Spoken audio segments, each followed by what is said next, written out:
ఏంటండి, వీరి ప్రయాణంలో బ్రతుకుతామన్న ఆశ లేదు, నమ్మకం లేదు.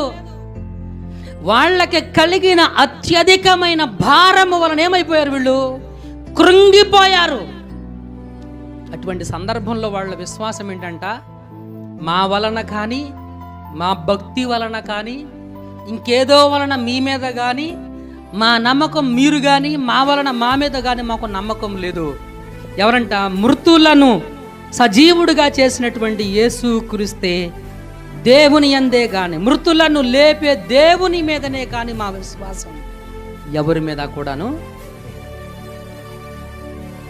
హల్లెలూయా. Test your faith. ఈరోజు నువ్వు ఒక్కసారి పరిశీలన చెయ్యాలి. దేవుని మందిరానికి వచ్చి నీ మనసులో ఉన్నది చెప్పడంలా,